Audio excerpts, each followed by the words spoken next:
Csendben maradjon, adja ide a pénzét. Gyerünk már, siessen!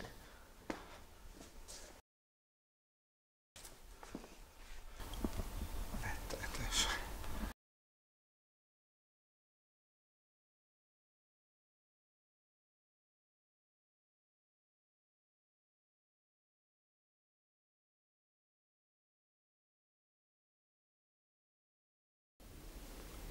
Vigyázzon, mert nagy baj lesz! Várjon!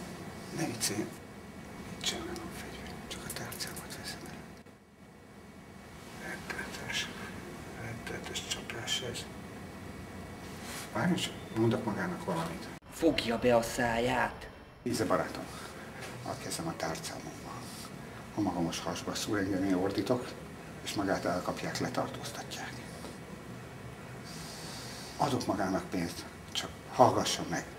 Gyerünk már azzal a tárcával! Nézze, fiam, én egy vergődő ember vagyok, egy családos ember. Van nálam pénz, 80 pengő van nálam. Elő a pénzed, adja ide! Mert valaki. Megbízhat benne. Nem árulom el még, hogyha rendőr jön. Akkor sem. Csak hadd beszéljek magával, mint ebben az emberek. Az Isten szerelmére ne rángassak. Ezt a 80 pengőt én a legpokolibb módon szedtem ma össze. Ha holnap reggel nem teszem le, akkor elánverezik a bútoromat. Én ügyvéd vagyok. Tudja meg, védőügyvéd. Mi lesz már, mi lesz? Csak hátrább azt a kést. Tönkreteszi az egyetlen normális ruhámat. És hallgasson ide. Fiam, maga is egy szerencsétlen kisember. Magát is a körülmények tették tönkre. Én tudom, hát mondtam, védőügyvéd vagyok, sőt, még esetleg rászorulhat a segítségemre. Gondoljon csak bele. Ismerem a fajtáját. Ismerem és meg is értem. Engedje el már a karomat. Megmutatom a pénzt, a 80 pengőt és a járásbírósági végzést. Kérem. Nem akart meghallgatni, szerencsétlen ember. De gondolkodjon egy kicsit. Én nem adom oda magának a 80 pengőt, mert nagyon nagy szükségem van rá.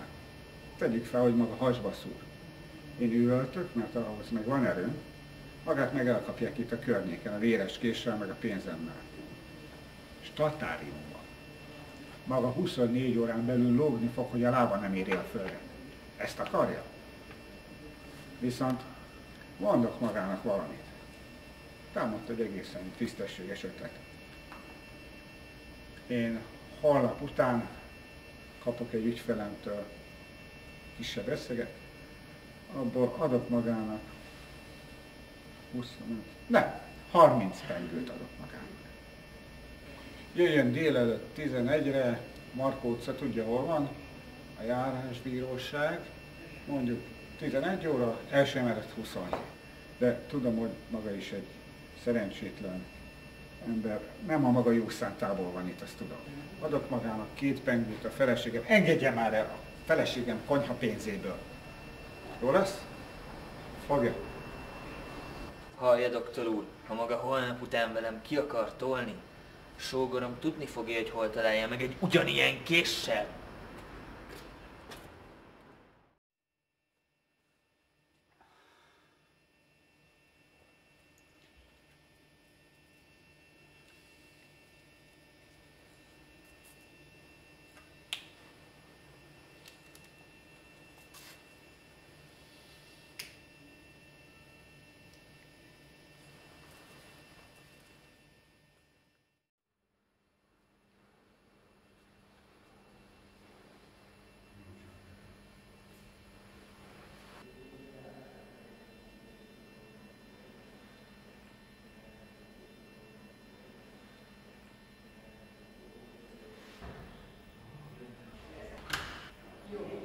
Jó, készíts elő, mindjárt jövök.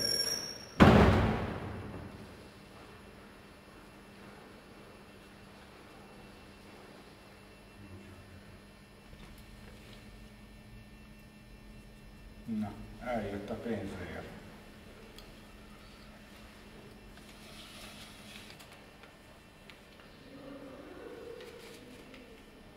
Van. Rendben van?